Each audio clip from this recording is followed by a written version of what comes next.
Series. Estás escuchando Ibiza Sonica Radio.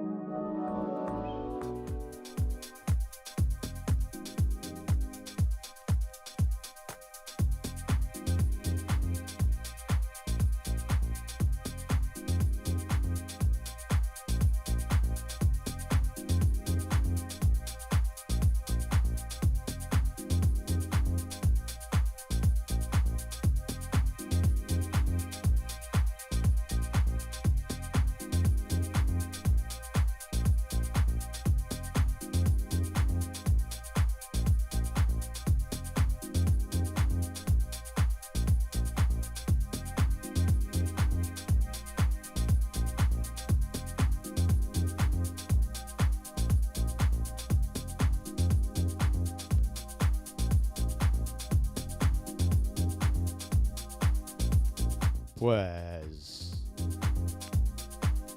buenas tardes, chicos y chiquetes. Happy afternoon to all you beautiful people out there in listener land. How you doing? Mr Piích here from Ibiza Vinyl Club. And welcome to another edition of Ibiza Vinyl Stories, live here from the Ibiza Sonica studio in Playa d'Embossa.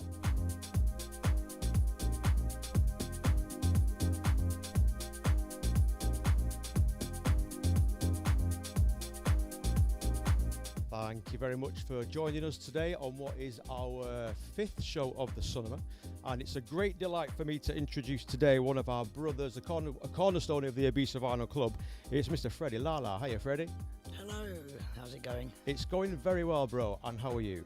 Oh, fantastic, very happy to be here. Excellent, welcome to the studio. Thank you. First time in the studio? Yes. Excellent, and how are you feeling? Bit nervous, but happy. Excellent, nervous but happy is a good vibe to be carrying. Yeah. Cool. So we go back a couple of years. We do. Freddie is, as I mentioned, a cornerstone of the Ibiza Vinyl Club. He's played for us, I don't know how many times. You got any idea? I can't, I lost count. Lost count. Yeah, you've played all over as well. Tell us some of your memorable gigs with the Vinyl Club where you played. Well, I have to say Las Dalias was always a nice vibe. Obviously doing some summer gigs, and the winter gigs also were really cosy and friendly, and you never really knew who was going to pop through the door. We've had, as you know, some very nice surprise guests sometimes, and everyone always brings a nice energy there. Yeah, it feels like home outdoors in the Las Dalias Cafe. Definitely. So I think they're my favourite ones. Cool. To date. Excellent. Yeah, still plenty more of that to come. Exactly. We'll talk about later on in the show. First question, as always, my bro, is thanks for coming once again. What have you opened with today? What's the record you decided to open with? This is a record I believe I picked up in Barcelona, or it might have been over here, I can't remember, but it's his Lawless, Life in Colour, I think it's called. Very in colour is what it's called actually, and the label, hold on, Super Tough Records. That's Super Tough Records, and yeah, I think this is bought in T Vinyl, my favourite record shop in Barcelona. Nice. And when did you get it?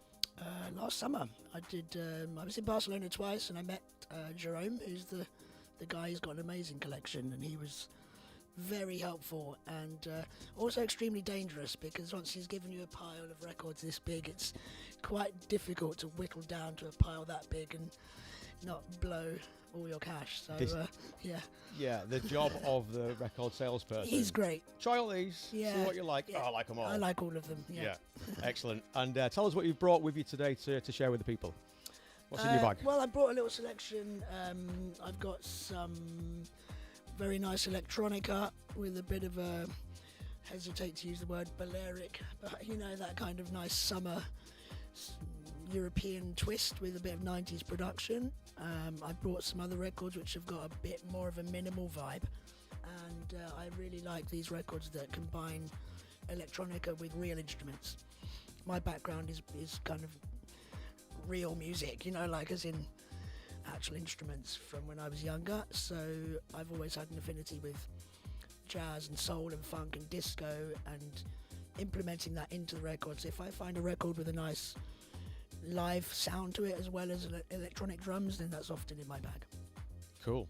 Sounds awesome. Very aligned with my own taste in music. Yes, well, it is, definitely. Excellent. So do you want to get ready to swap the next one? Yeah, absolutely. All right, let's check out the rest of this record.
Nice mix, bro. Thank you. So let's go back to the beginning of music and where it started with you, since you started talking about that. You mentioned that it comes from real instruments. Yes. Yeah, so you play with real instruments, don't you? I do, yeah. What's your forte? Well, music production completely took over my life, so I would say kind of jack of all trades, master of none at this point. When I first started out, I was obsessed with Guns N' Roses and Metallica and rock music, Jimi Hendrix. You know, I grew up listening to this stuff. So I wanted to be a rock guitar player. So I've played the guitar since I was about 10 or 11. Got lessons at primary school and all the way through secondary school. So competent enough guitar player. I can still play. I still do play. But I haven't been in a band or writing songs on the guitar for many, many, many years. But my guitar is always in the studio, so very often if I'm working on a track that needs a little psychedelic melody or a little rhythmic kind of something to keep the track along, I'll record a loop and manipulate the guitar. And the drums. I've got quite a history playing the drums. One of my best friends from school, Joss, his dad is the drummer in the Kinks. Right. So when we were young, we had a band. We did from, I think we were 10 years old. We were called Just Kids. And we'd perform at the Red Nose Day, summer, whatever it was, school concerts and stuff like that. Charity fates and yeah, stuff. that sort of thing, Nice. yeah. So, that's kind of where it all started, really, for me. And not long after that, really getting into recording our instruments and our bands and stuff. I mean, we were terrible, but I couldn't even play the whole songs. We were literally just playing just the main bit of the song, and then that was kind of it. Go, thank you, everybody. Sounds a little bit like the mainstream DJ scenario we've got these days. Yeah, doesn't it? maybe, but we were 10 years old, so I think we could get away with it. Definitely got away with it. So you are the owner of La La Land Ibiza, previously La La Land Records. Just previously La La Land, really. Oh. My place in London was built from scratch and soundproofed studio with a vocal booth and stuff, and La La Land just kind of came out of nowhere. I don't know why I decided just to call it that as a bit of a thing. I was working with a lot of artists and musicians, and kind of took the ball by the horns and just sort of made it into a bit more of a business, and quite a lot of clients, so it needed a name, right? Yeah, right. And not to mention all the kitting out with all the amazing tech you've got in your place. I've been to a studio a few times and a little bit of recording with you. Yeah. A little bit of jamming. Not enough in my eyes. Well, don't worry, there's plenty more to come. Yeah, you know what our summers are like here, don't you? Yes. And you've moved studio at least 3 times in your short history here in Ibiza. A few years here now, but I've moved more times in Ibiza than ever in my life. London, I was very sort of grounded and maybe a bit too grounded, which is why I left. But just staying in the same place for all my childhood and well into my adult life, far too long. And then my apartment, which I stayed in for 10, 11 years. So not much moving around compared to since living in Ibiza, that's for sure. Nice. But now you're rooted in San Jordan. Correct. With your studio fully kitted out. Yes. It's right there. Yeah. And tell us a little bit about your studio. What tech have you got? Because I know it's mainly analog, isn't it? It's a hybrid studio, really, because it's digital based, because the sequencing is all done with computers. So that is digital, obviously. But I've got quite high quality analog converters. So all my synths, I've got Moogs, I've got a Moog, I've got a Waldorf synth, I've got some Dreadbox stuff, which is mostly modular stuff. And you don't really need the computer to create sounds with that stuff. I have a hardware sequencer, so you just press play, all the machines just start making wonderful noises. But I record it into the computer, which is digital. So, let's call it hybrid. Yeah. Cool. And how long has it taken you to amass this incredible studio you've got? I mean, really, since I was a teenager. I first started recording my rudimentary hip-hop and sort of dancey stuff with tape machines and a sampler. So I think this record's about to run out. Yeah, let's go and change it. So this record that's just fading out now is called Small Great Things on SGT 001. Very nice summer Balearic feel, selected by Freddy, who's been a regular at the IVC events since moving here, 3 years ago. I remember the first time that we met. We just turned up at a gig, thanks to brother Ian, who was on the show a couple of weeks ago. They met the night before, I think, was it at Piike's or something? Cheetahs with Doris. Ah, right, okay, so they were both at Cheetahs in Ibiza town. Mr Doris was playing, and he is the link between the two. Next thing you know, Freddy comes in, he's sat by me as I'm DJ, and he's like, oh mate, Ian said to come down and check out the Ibiza Vinyl Club. And we hit it off from there. It was great. Since then, he has played for us. Yeah, he's got to be the third most capped DJ of the Ibiza Vinyl Club. He's definitely played at Can Garage. He's played at Las Dalias, as we've already mentioned, on a number of occasions, and it never fails to surprise us. He's got such an eclectic and beautiful taste in music. Tell us about your music, Freddy. Where's it come from? We know that your roots are started in the instrumentals that you've spoken about. But what is it you really love playing? That's a very difficult question to answer, really, because I love playing all of it. You know, I really like to share my collection, my knowledge, I suppose, the things that really make me feel good. It's really nice to play, and even if you just see a foot tapping or somebody. You know, I mean, every place I play, somebody usually comes up and go, thank you for the music, I really enjoyed that. So, like you said before starting today, just flow and just see how it feels at the time. But, yeah, I mean, like I said, I really like to put something that's got a little bit of real instrumentation in it. Not just minimal or electronic, but like a bit of a mix between the two. Obviously, I'm playing at quite a lot of small venues where people are eating, people are talking, people are socialising. You can't just go in there and just start banging out, you know, quite hard, you know, trippy beats, because as much as I love that music also, you've got to find the right place to play that music. If you're in a dirty, sweaty, dark, dingy basement, you know, with no lights, then obviously you want some nice minimal, quite quirky electronica. But when you're outside in the sunshine and you've got people having a nice time talking, eating, drinking, you need to play something which is a little bit less abrasive, I suppose. Yeah, a bit more friendly for the digestion. Definitely. Yeah. Excellent, Yeah. excellent. I remember you played at Rocco with us a couple of months ago. That was a good set. You played the opening set and played for as the background, as the warm up for the second DJ, and took us through a whole variety of different music with different beats in it, different samples, different elements in it. It was electronically based, but had samples in it from jazz, like you say, rock as well. Definitely. I was also quite cautious because I knew that David was doing percussion at that gig.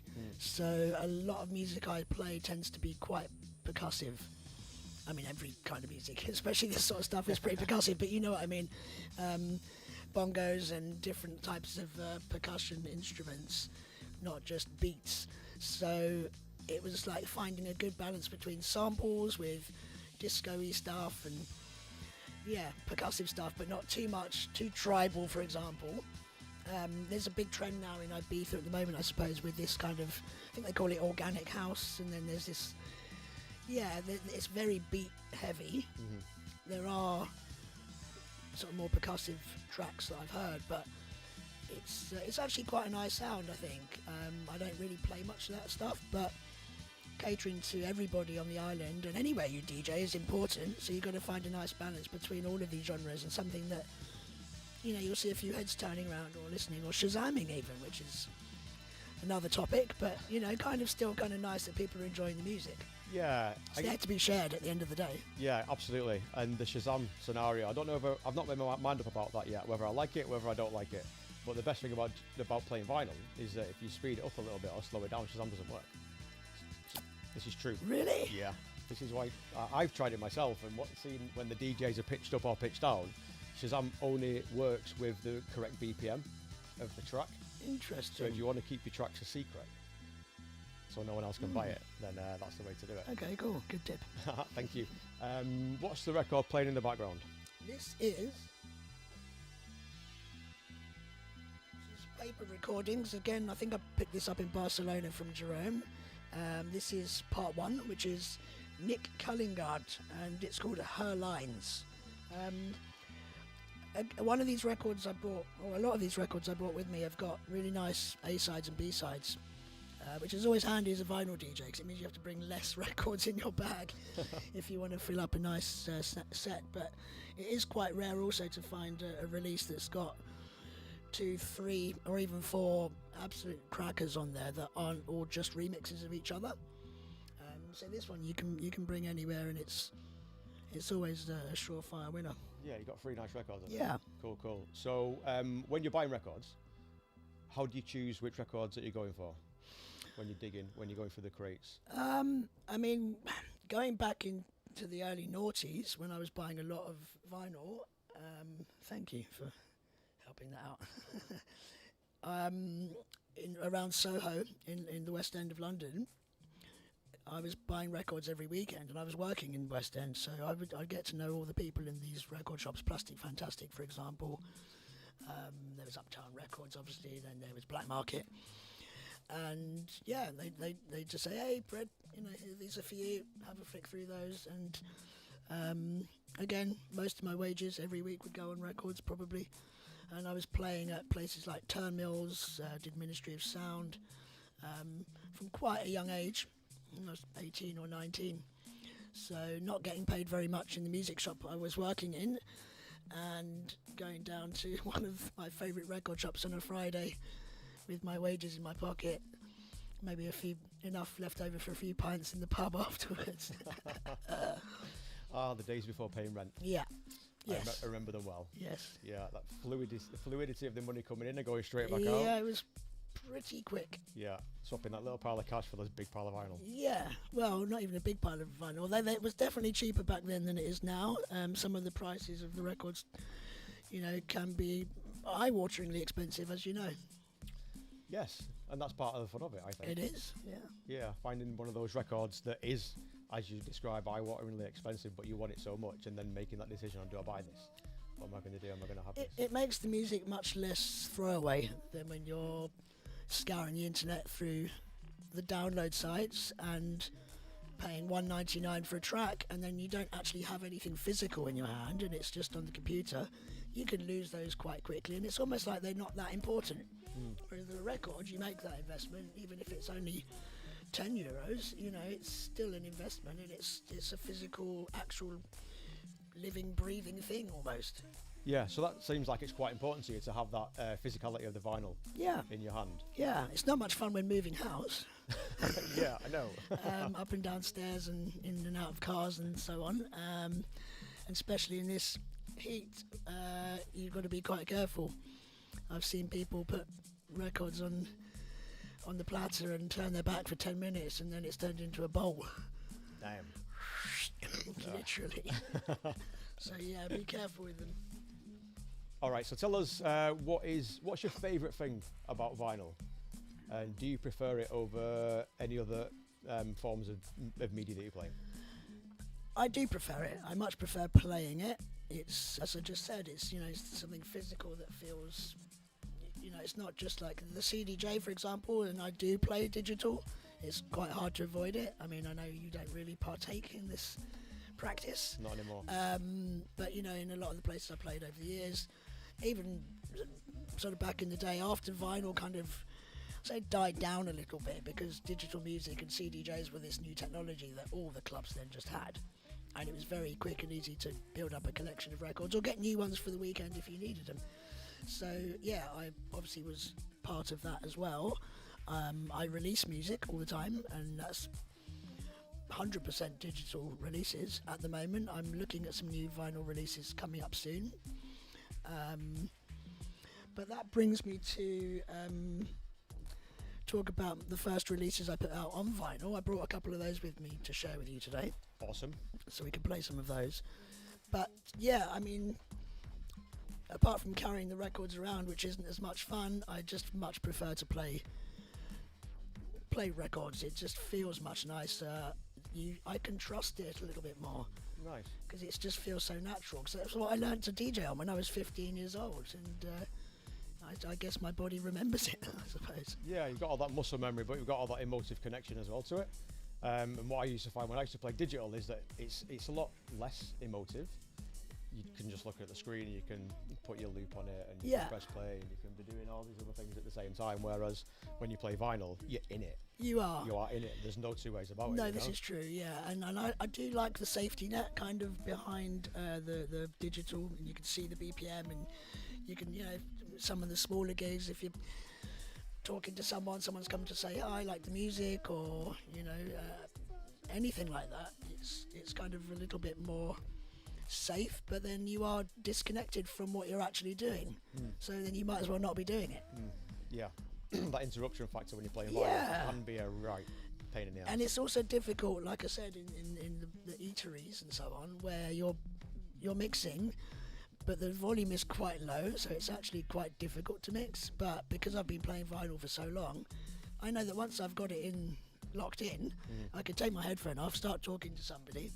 Conversation might last 3-4 minutes, and then you've got to put the record back and mix that one in, and you put it on the headphone, and it's still bang in time. Nice good pair of Technics, and you're good to go.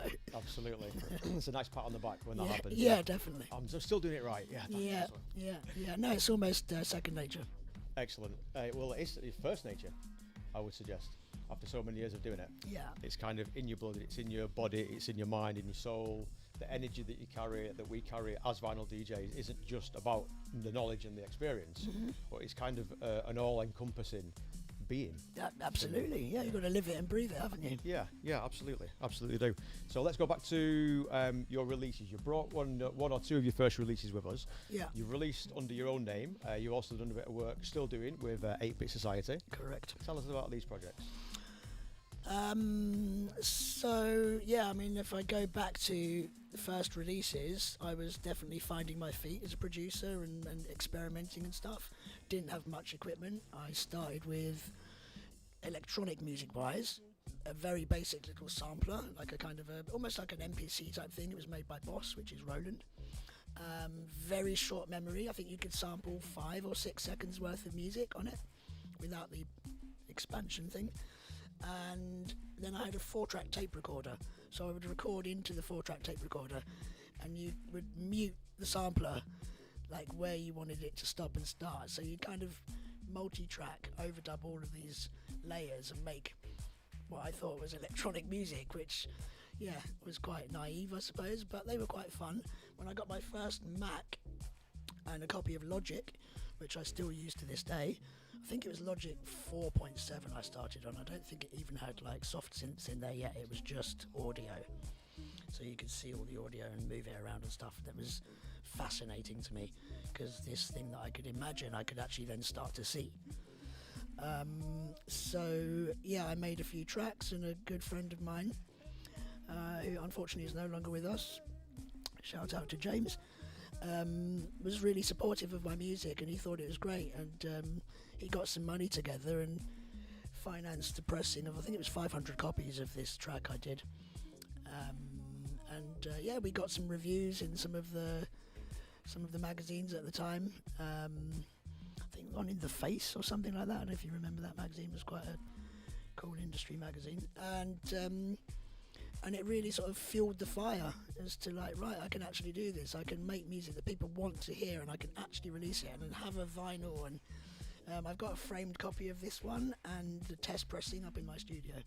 So I think that was 2003. That was cool. And what's it called? Take It Back. All right. It's a very weird kind of hip-hoppy track with very bad production and a sample. Well, not even a sample. I kind of used the whole record of the Rocky soundtrack. Right. There's a scene in the movie where they're standing around one of these oil drums with the old tramps kind of standing there burning whatever they were burning or cooking, I don't know. And it's an a cappella kind of almost barbershop-esque thing. And I had these Vestax decks, so I sped it up really quick. Did some very basic scratching and put a hip-hop beat on it. And this is what James released for us. And it was lots of fun. Excellent. Let's go and cue it up then. Okay. And one of the most beautiful things about vinyl music is listening to this in the background.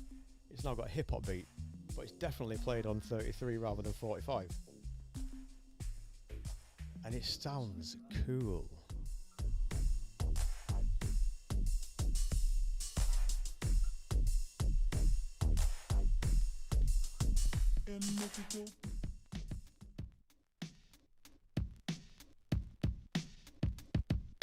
Take it back, do do do do.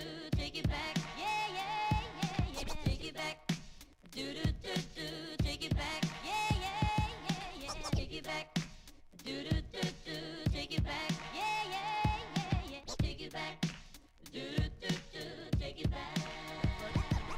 Well, I've been told by do do do do people, and they all say to take it back, do do do do. To take it back like before.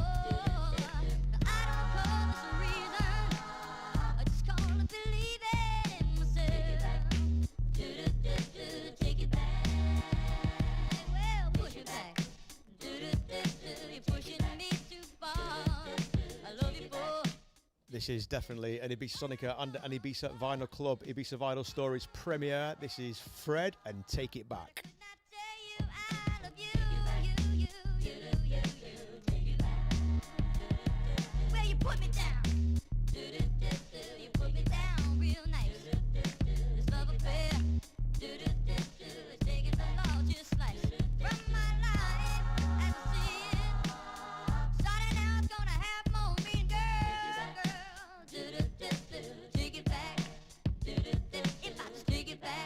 Nice, bro. I'd play this.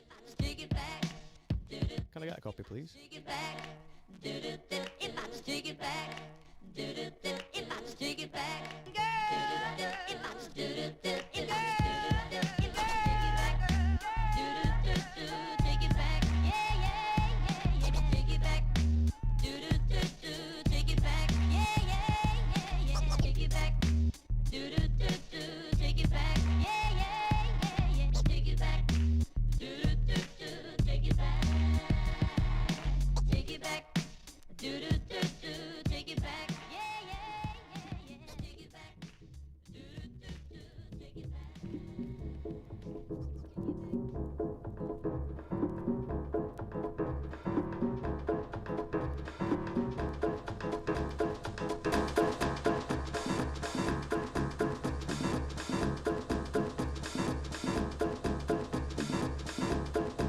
I reckon we're on back-to-back exclusives at the moment.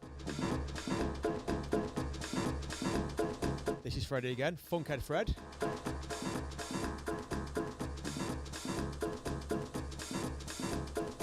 Is that a blues piano sample I hear in the background?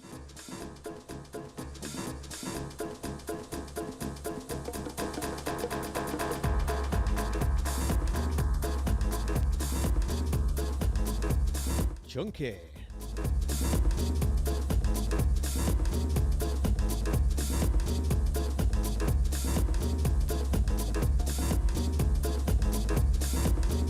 This is really cool, mate.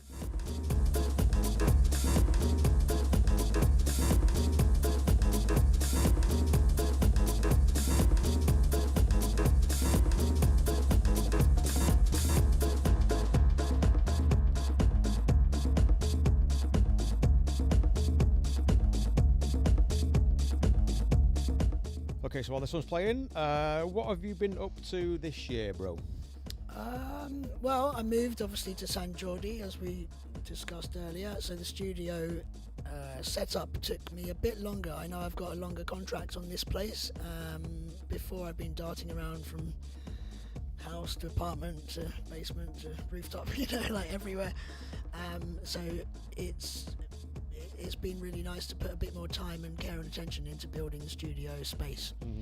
So I've sound treated the room properly, made it nice, and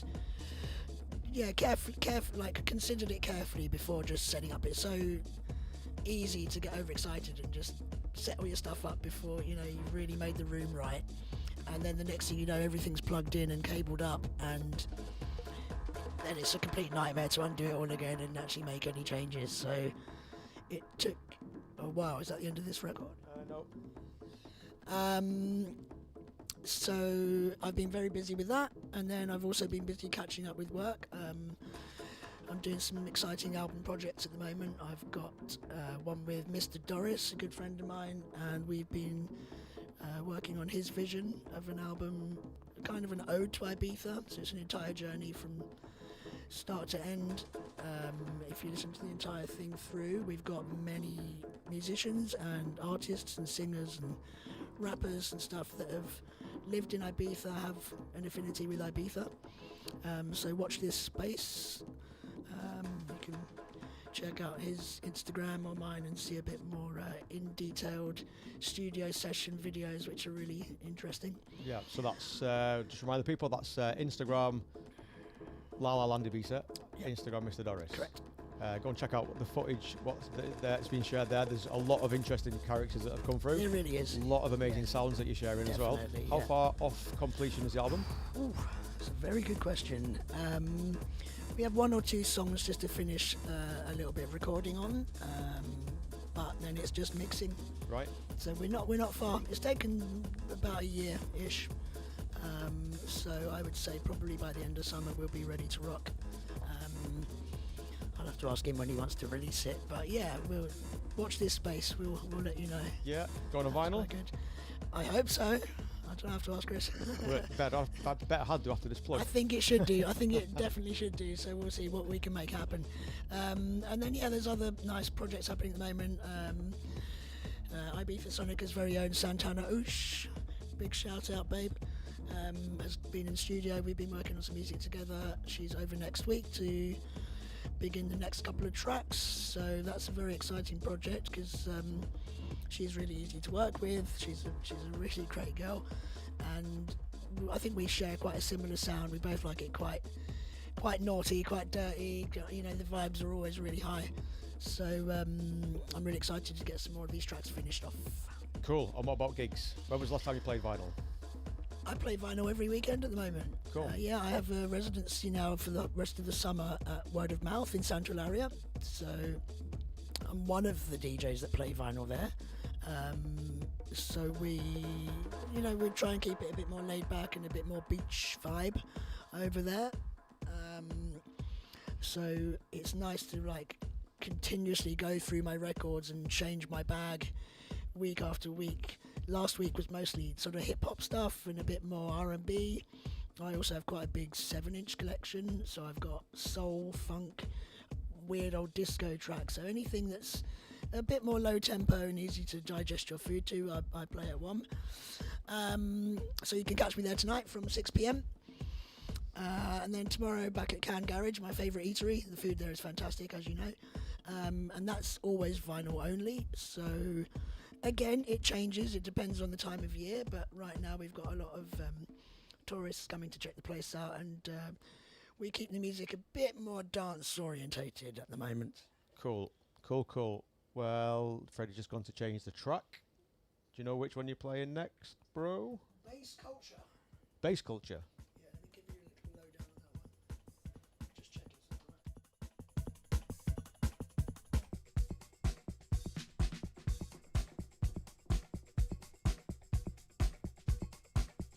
I thought that was drum and bass culture for a moment.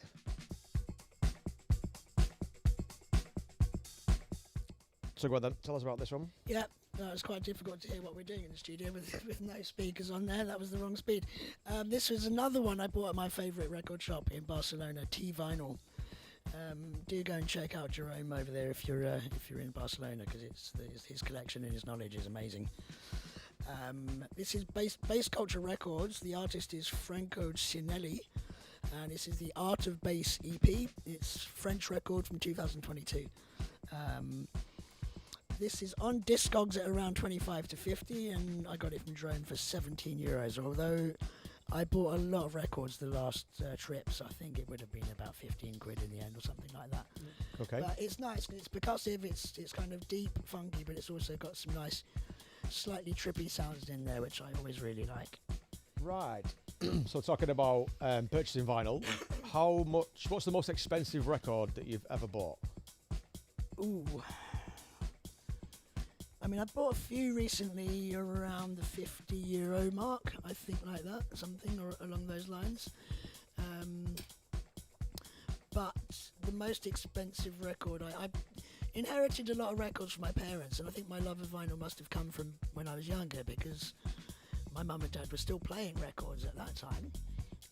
So growing up, running around the house listening to the Beatles, the Rolling Stones, Jimi Hendrix, Fleetwood Mac was just normal to me. And then as I got older and into music, like in a big way, all the records were always in the loft room, which ended up being my first studio space, basically.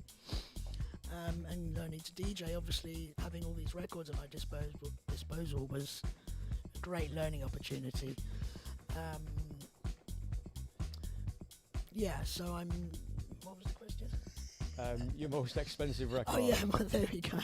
I have a copy, which was my dad's, a Swedish copy mono of the Beach Boys' Pet Sounds.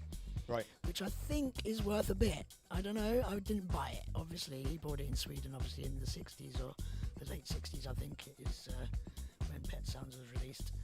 So, I don't know, I'm going to guess it's around 100 quid's worth, perhaps, something like that. Okay. There's some Beatles records up by my mum. She's got a couple of these fan magazine Beatles records, so they're like 7s, but they're really floppy. Oh, yeah. I think you play them once and then they're done. First of the floppy discs. Yeah, they're like, and I think some of them are actually square. I've got a Beatles Christmas record from the front of the magazine, and it's in really good nick. I think I have played it, but not for a very long time, and not out anywhere. So maybe I should check, because that might be worth a bit of money. But it's hard, isn't it, when you own records, like to sell them, even if they're worth a lot. Yeah, really hard to part with them. Yeah, but occasionally, you know, parting is such sweet sorrow with the record. So moving on from your most expensive record, a slightly different angle on that question. What's your most valuable record and why? I'm going to probably have to say the same as the last question, because the Beach Boys' Pet Sounds, because it's a very special album to me.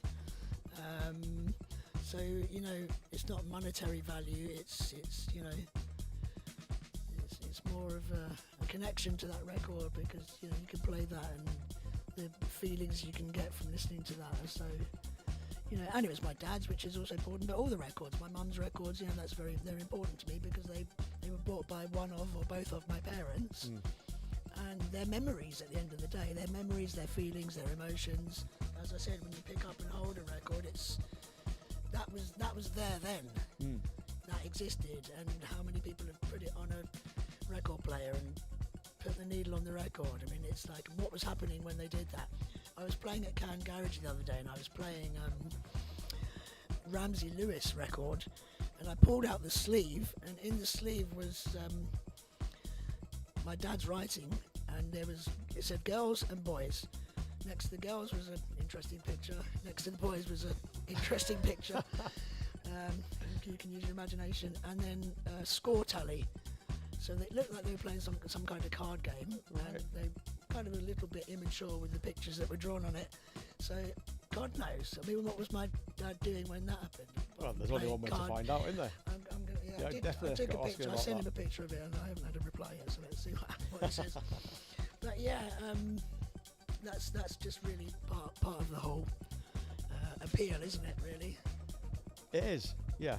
Finding those little memories, or remembering those memories, those feelings that are attached to listening to the record. Yeah. I still carry a bunch of records around with me that have got nothing but sentimental value. I'm not going to play them, like Adam and the Ants and Bucks Fizz. It's not going to get played over here in Ibiza, but those records were the first records that I put on from my parents' collection as well, and I hold them very dear to my heart. Every time I'm flicking through my bunch of 45s, they pop up and it's like, oh, look at that. I don't know, Goody Two Shoes might go down pretty well somewhere. Well, you never know, there's a time and a place for everywhere. Las Dalias, your sets are always quite eclectic there, aren't they? Yeah, I don't think they're ready for Adam and the Ants. Maybe not. No. Well, let's see, the next event I might try and get you to play it. Okay, yeah, cool. Do you want to change the record? Sure. And as Freddy is doing that, I'll mention that, as Freddy has mentioned, he's playing at Can Garage tonight from 7. Oh, one tonight in Santa Eulalia. We played back-to-back last week, didn't we?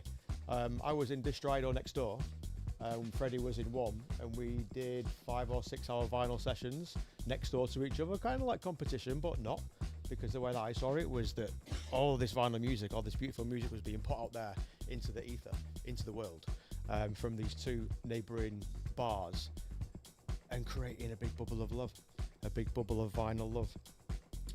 which goes eons into bringing a little bit of balance to all the digital music that's played over here these days.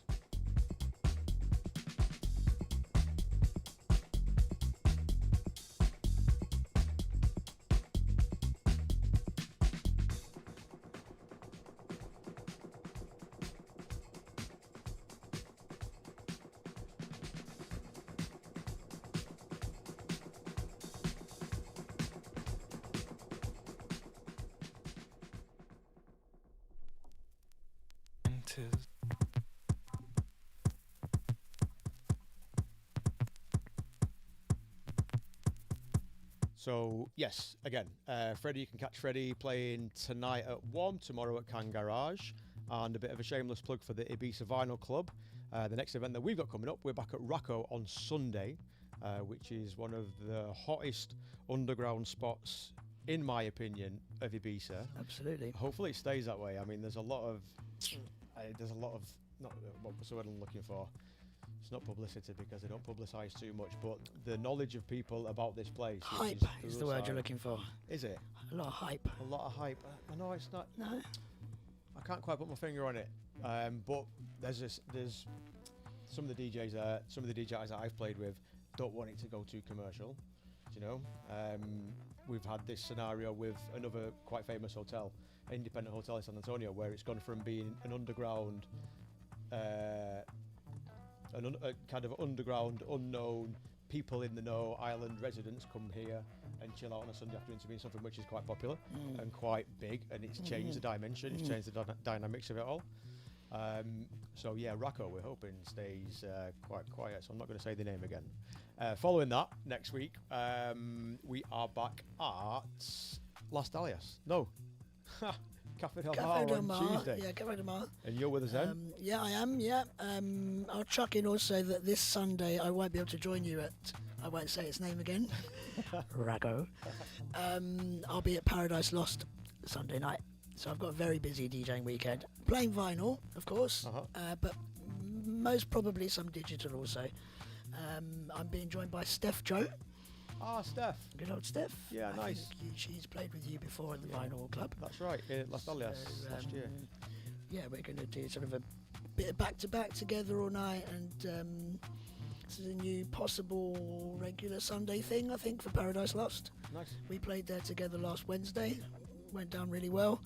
So, yeah, expecting big things this weekend. It's going to be a busy one, but it's going to be fun. Yeah, Friday, Saturday and Sunday for Correct, you. yeah. Excellent. And it's Sunday, Tuesday and then Wednesday at Cantar, our bi-weekly residency for the Ibiza Vinyl Club this week. Oh my God. I'm joined with brother Bruno from Ibiza. So if you're in the area, come and join us from 7 p.m. on Wednesday. After the sunset, we're at Cafe Del Mar on Tuesday. Ken Fanny's doing the sunset, and then we've got our brother Carlos Sense, who's not in the studio today, as a headline act, plus 4 or 5 DJs from the Ibiza Vinyl Collective. Playing back-to-back for the first couple of hours, taking it up a notch and enjoying the post-sunset vibes. What else have you got coming up in your schedule for the rest of the week? Well, like I said, a busy weekend. Next week I'm back in the studio with Santana Oosh, so really looking forward to that. Seeing what magic we can create together this time. I'm also back in the studio still very regularly with my good friend Mal, who goes by the name When I Was Kane.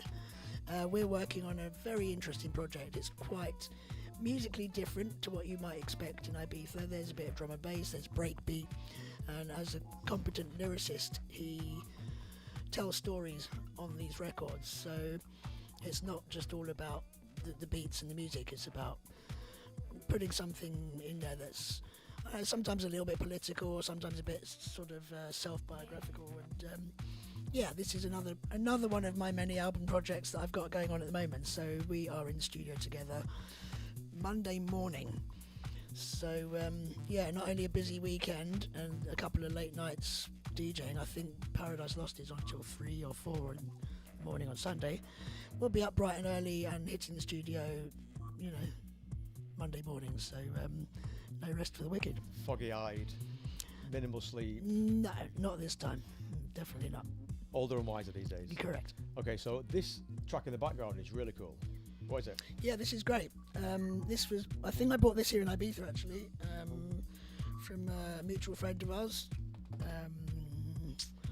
So this is Pale Fire, which is I think the name of the EP actually, and Ungrateful Death is the name of the track by Ska. Or Ska. I'll go for that. Ska.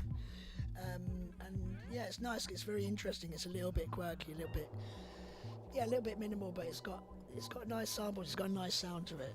And You got this from Juan, no? Juan. Yeah, I can tell. This is definitely his type of music. Yes, yeah, Juan's great. He's got a very nice collection, and he kindly sold me a lot of records last year, I think, maybe the year before.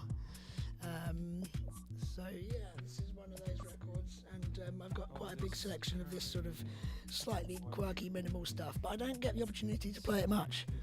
At home, yeah, definitely. But when I'm DJing in some of the places at the moment, it's a bit more disco-y or housey vibes, or even hip-hop, as I said earlier. But this one, I think, might make an appearance on Sunday at Paradise Lost. Yeah, this is cool. Let's give it a listen.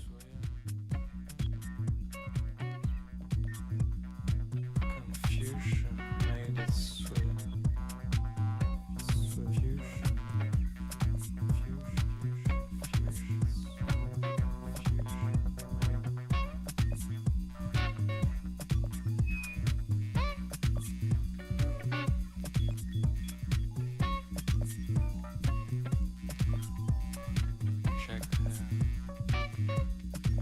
Big shout out going to all vinyl lovers, for brothers and sisters on the Ibiza Vinyl Club WhatsApp chat. Got the Ibiza Records boys locked in. Steve Carsley in the UK. Old Brumme. Mono, no doubt in the bath in Blackburn.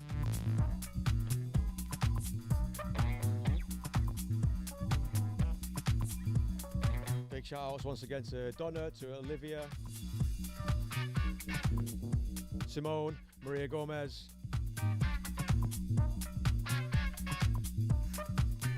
Jack P's locked in.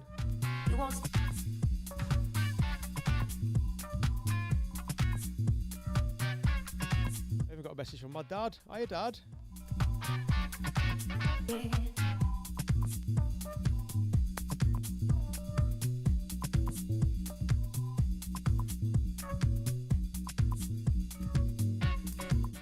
If you've locked in, Dad, I can't send you a link at the moment, but you'll have to watch it on repeat.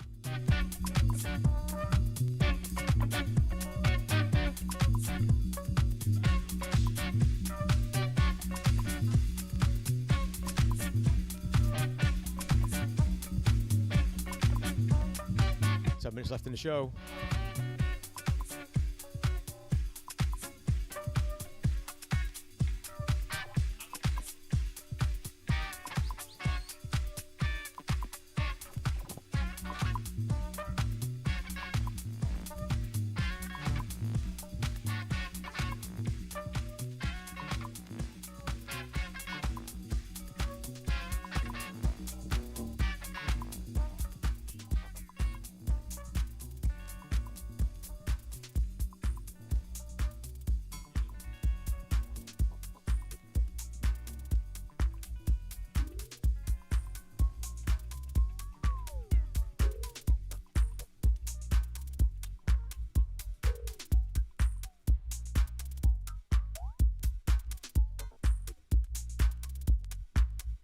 Skills, bro. Few minutes remaining. Just got to say thank you once again to Ibiza Sonica. Thank you for giving us this opportunity to dive deep into the crates and the lives and the loves of Ibiza's vinyl community. Other big shout outs to our season sponsors and partners, Technics, Magma, and of course, La La Land Ibiza. Thank you very much. Thank you for all your hard work over these last couple of years, mate. Welcome. You do a masterful mastering job. Yep. Yeah, it's a pleasure. It's a pleasure, and it's always nice to hear all the DJ sets from all your talented and wonderful, eclectic DJs. I think we've covered pretty much every genre of music ever, with some of the sets that we've had at the Vinyl Club, and listening to them again when I get the DJ sets sent by yourself, and mastering them and taking out any pops and crackles and flicking through the styles of music. It's always like, wow. Really, really interesting to hear what people are playing, because it's not just house music, you know, it's everything. Yeah, that's right. But my philosophy with the Vinyl Club is that you're welcome to come and play if you've got vinyl. This is it. It's not about what you can do, it's about what you've got and your connection to the music and sharing that. And it can be any genre, which is really beautiful. And because of that, we've had over 150 DJs play for us. We host open decks at our events as well, where people can literally just bring records, and if we've got space, we'll put them on to spin for you. And that just opens up the ballpark to everyone and every genre imaginable to man. Have you got a favourite mix that you've listened to that's memorable? I would give a big up to my main man Glenn. Actually, I think he played a great set at Las Dalias. He brought a load of 90s hip hop records. Yes, he did. did. He's very passionate about that, and he's got a good knowledge. He's not been DJing for very long. It's definitely like a hobby and a passion rather than a profession. But he's really good, and he obviously knows his music. So that was really enjoyable. Not just because he's such a good friend, but you know, the set was great, and he was nervous. Understandably, because it is nerve-wracking, and he played such a great set. I'm really proud of him. It was amazing. Yeah, that was Boss. That was his first time playing live, wasn't it? As well, at Las Dalias last winter. Yeah, well, no, it was earlier this year actually. Was it? Oh, time flies. Yeah, I know. Yeah, he absolutely smashed it. It was wicked. Well, big up to you, Glenn, if you're listening. Thanks for coming to share. He'll be back. Don't worry, we'll get him back. Yeah, always. Mi casa tu casa, as we say at the Ibiza Vinyl Club. So, about to wrap up. What else should we talk about? Oh, have you got a record to show the people on the app with a nice sleeve? And what's your the record we played last that you quite liked? I liked this. Oh, it's quite nice. Oh yeah, bring it up to the camera here. That's Yeah. kind of cute. So Yeah, this was the Scar. It's called An Ungrateful Death. It was the track before this one, actually. That's a kind of a white label, that one. But yeah, like, obviously with photograph that's been manipulated a little bit. One of the questions you sent me before today was about how do you, what's your technique for knowing which side of the records to play? Yes. You know, which is a good one, because especially in a dark nightclub or somewhere where it's harder to see, you can quite easily play the wrong side. Quite easily have. I mean, obviously you listen to many it when you're occasions. queuing it up, you'd know whether it's wrong or not, but not always, because the intros can often be quite similar. Yeah. Or like we experienced earlier, and I'll put this one on you, playing it at the wrong speed can also happen. So you've got to be careful, you've got to know your records, I guess, but records like this, which have got nice artwork, often carry the artwork onto the actual imprint on the record itself. So this one, it's the same picture on the inside. So I used a little bit of a slightly different colour pen just to put a couple of marks under her eye, so you wouldn't really notice it, but if you know it's there, you know it's there. So I always know it's that side to play. Oh, wicked. Yeah. Keeping the resale value as well. Yeah, Not exactly. scribbling on it like I do. No, I know. and back in the day, I used to do stupid things and write silly things on records. But I also employed the tactic of the little stickers. Yeah, that's my favourite. That's a good one. But then after 20 years they've been on there, if you take it off, there's a sticky mark on there anyway. So I mean, does it matter? Sticky marks on the inside, sticky fingers on the outside. Yeah, exactly. Do you have a cleaning technique for your records? Well, I've always got a cloth in my bag, but I haven't really had to deep clean any of my records, apart from some of the ones we got from strange places for the Vinyl Club. Some of them were quite dirty, weren't they? Yeah. You took care of that. Been through some cleaning processes. Yeah, with this. my records have always been pretty well looked after. If one is a bit sticky or dirty, or there's been something spilled on in my bag, which again doesn't really happen, then just a little bit of soapy water and just give it a nice clean, let it dry. Usually does the job. Yeah. You don't need expensive machines, really. No. Just a bit of dishwater. Yeah. Yeah. Well, Dishwater. dishwater, Soapy nice. dishwater, dishcloth. Without the food in it. Without the food in it, for sure.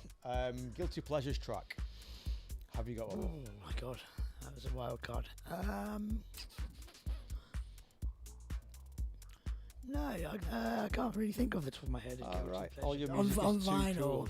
Yeah, I mean, being a Swede or a half Swede, Don't hate me, everybody, but I don't mind a bit of ABBA from time to time. I mean, it's got to be the right track and it's got to be the right moment. But yeah, I mean, it's not something I would play out anywhere. But for my own personal Swedish enjoyment, maybe an ABBA track. I don't know.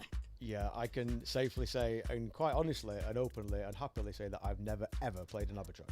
Fair enough. It just doesn't resonate with me. No, at I all. don't think I would play it, but just at home or something every now and then, after a couple of glasses of wine or Swedish schnapps.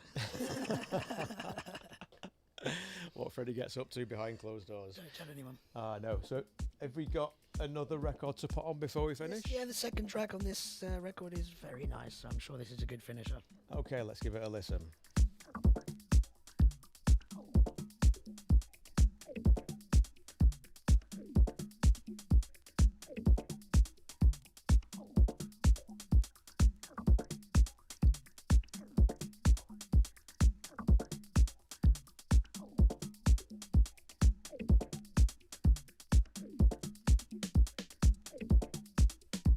Once again, folks, family, beautiful people of the world, thank you for joining us on Ibiza Vinyl Stories. Freddie, do you want to say something to the beautiful people? Thanks for tuning in, everybody. It's been nice to share some stories, some daunting questions, but actually really interesting to answer some of them. Studio is set up, ready. Anybody needs any mixing, mastering, or music production help, do get in touch. La La Land Ibiza. We're ready to go, and can't wait to invite anybody and everybody with any ideas for music to come and visit the studio. So if you want to come and have a look, just give me a shout.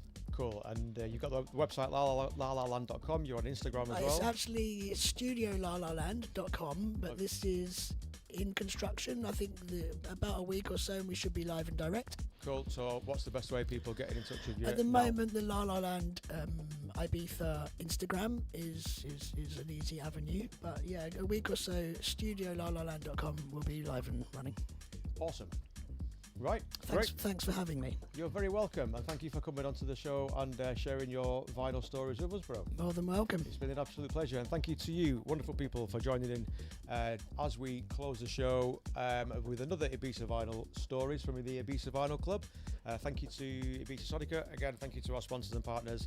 But most of all, thank you to all the beautiful people, all the beautiful artists, the amazing creators that have put their time, energy, dedication into making music, which we put on vinyl for us to share, because all these people have enhanced our lives with the power of their vinyl music, with the power of their passion, their knowledge, their skills, their expertise, their love, and a lot more. So thank you to vinyl, I think. Indeed, amen to that. All right, amen. And yeah, over and out. Viva Vinilo. Hasta luego.